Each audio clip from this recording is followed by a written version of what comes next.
Salve, sahabat Katoliku. Damai sejahtera Tuhan kita Yesus Kristus selalu beserta kita. Dan semoga hari ini kita semua dalam keadaan sehat walafiat selalu dalam lindungan Tuhan. Seandainya ada yang sedang sakit ataupun tidak enak badan, mari kita mohon doa kiranya oleh bilur-bilur Tuhan Yesus menyembuhkan Anda. Hari ini kita akan merenungkan firman Tuhan dalam Injil Lukas bab 14 ayat 1 dilanjutkan ayat 7 sampai dengan ayat 11.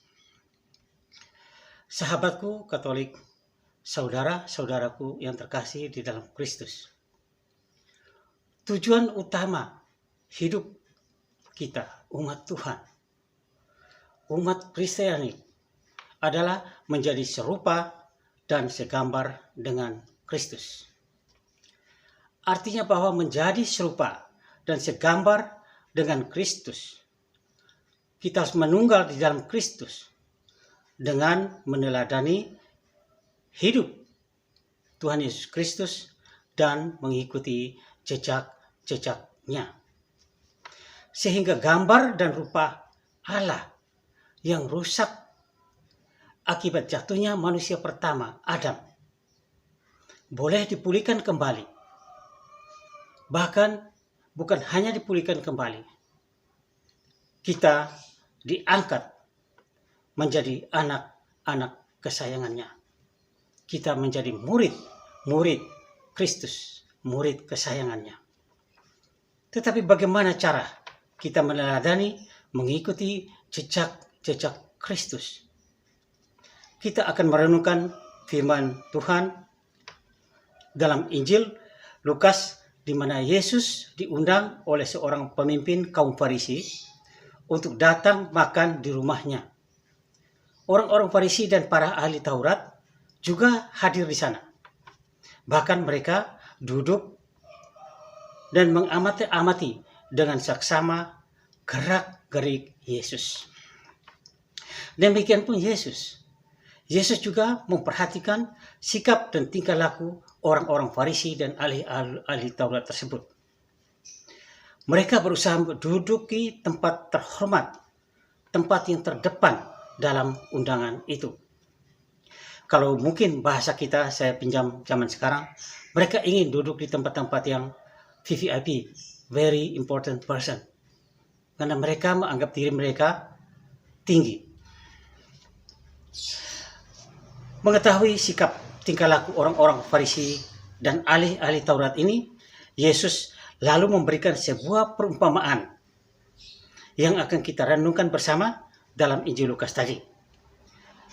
Lukas bab 14 ayat 1 dilanjutkan bab 7 sampai dengan bab 11.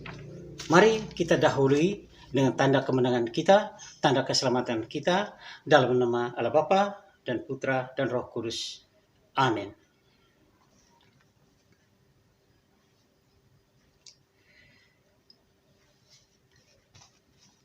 Inilah Injil Yesus Kristus menurut Lukas. Pada suatu hari Sabat, Yesus datang ke rumah salah seorang pemimpin dari orang-orang Farisi untuk makan di situ. Semua yang hadir mengamat-amati dia dengan saksama. Karena Yesus melihat bahwa tamu-tamu berusaha menduduki tempat-tempat kehormatan, ia mengatakan perumpamaan ini kepada mereka. Kalau seorang mengundang engkau ke pesta perkawinan, janganlah duduk di tempat kehormatan, sebab mungkin orang itu telah mengundang seorang yang lebih terhormat daripada engkau. Supaya orang itu yang mengundang engkau dan dia jangan datang dan berkata kepadamu, berilah tempat ini kepada orang itu. Lalu engkau dengan malu harus pergi duduk di tempat yang paling rendah. Tetapi apabila engkau diundang, pergilah duduk di tempat yang paling rendah. Mungkin tuan rumah akan datang dan berkata kepadamu, sahabat, silakan duduk di depan. Dan dengan demikian, engkau akan menerima hormat di depan mata semua tamu yang lain. Sebab barang siapa meninggikan diri, ia akan direndahkan. Dan barang siapa merendahkan diri, ia akan ditinggikan. Demikianlah sabda Tuhan. Terpujilah Kristus. Rendahkanlah dirimu dan jangan tinggi hati. Manusia adalah makhluk sosial. Manusia tidak hidup terisolir atau menyendiri, tapi dia hidup bermasyarakat. Hidup dalam suatu komunitas, dan di mana terdapat banyak aneka ragam karakter dan sifat. Hari ini Yesus mengajar kepada orang-orang Farisi dan ahli-ahli Taurat, juga bagi kita semua, bagaimana sikap hidup kita di tengah-tengah hidup bersama, di tengah-tengah hidup bermasyarakat, dengan memberikan sebuah contoh perumpamaan tentang datang ke pesta perkawinan. Yesus menasihati supaya kalau datang ke pesta perkawinan, jangan suka duduk di tempat kehormatan, di tempat yang terdepan. Sebab mungkin orang itu telah mengundang seseorang yang lebih terhormat daripada engkau. Bila orang terhormat itu datang, tuan rumah itu akan menyuruh engkau beralih ke tempat yang paling rendah, tempat yang paling belakang. Dan mata para tamu akan mencibiri engkau, karena engkau tidak tahu malu. Tetapi apabila engkau diundang ke pesta perkawinan, duduklah di tempat yang paling rendah atau paling belakang.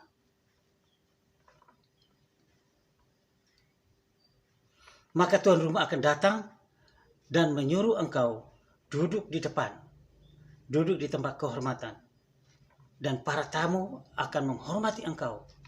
Semua mata para tamu akan memuji engkau karena kerendahan hatimu. Sahabatku Katolik, saudaraku yang terkasih di dalam Kristus. Memang manusia diciptakan berakal budi dan berkehendak.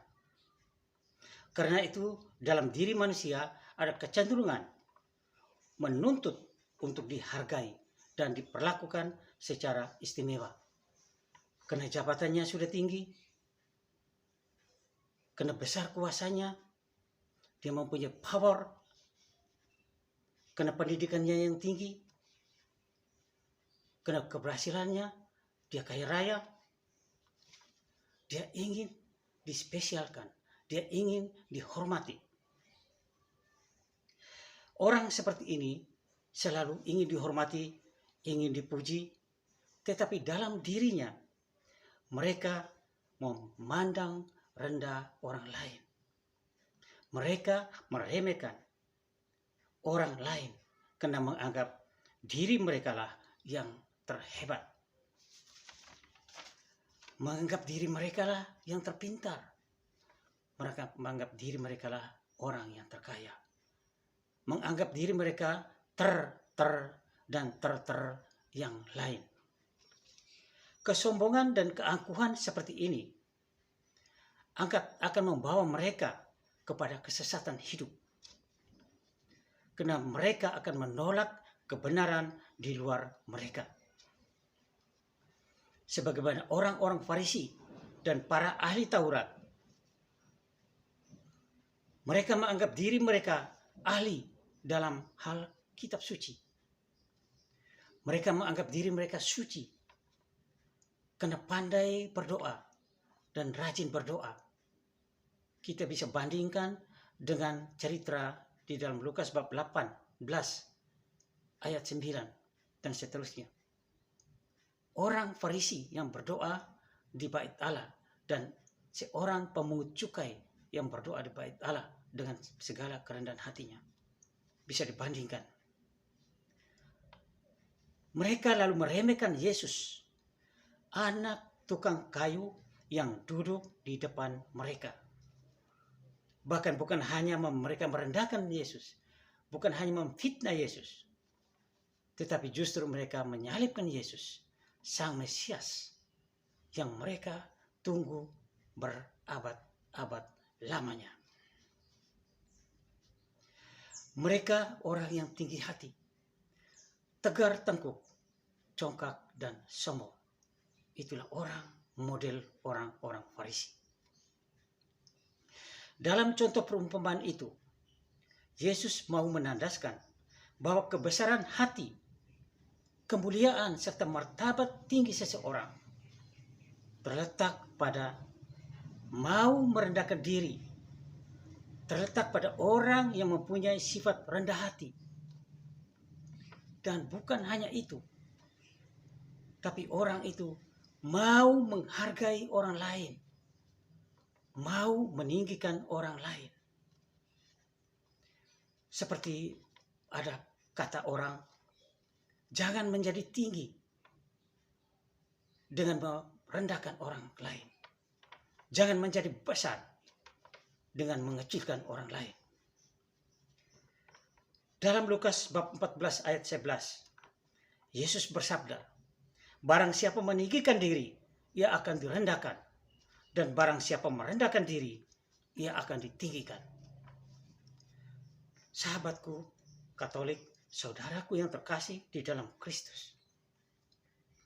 Sebagai murid Kristus, apakah kita masih memiliki sifat seperti orang-orang Farisi dan ahli-ahli Taurat itu?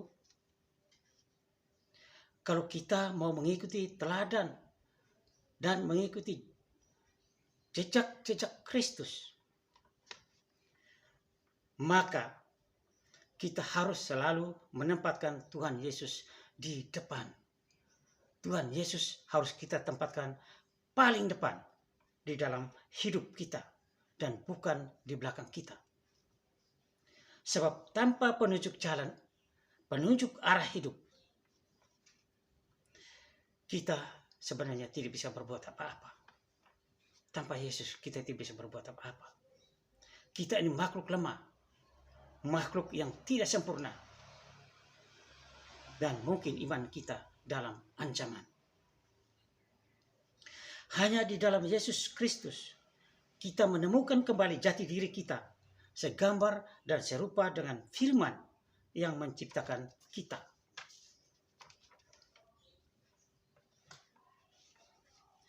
Jangan kita menjadi Farisi modern. Jangan kita menjadi Farisi milenial. Kita diberi tugas pekerjaan, apa saja itu. Mungkin awal mulanya oke-oke aja. Setia, sopan, penuh dedikasi. Sedikit prestasi, mulai kita berulah. Mulai muncul ego, mulai muncul sombong. Tetapi ingat sahabatku, saudaraku yang terkasih di dalam Kristus. Sebagai murid Kristus dalam pelayanan, dalam pekerjaan apa saja, di mana saja kita berada, entah itu di sekolah, entah itu di pekerjaan, di kantor, entah itu di tengah-tengah masyarakat, juga di tengah-tengah lingkungan, wilayah, paroki.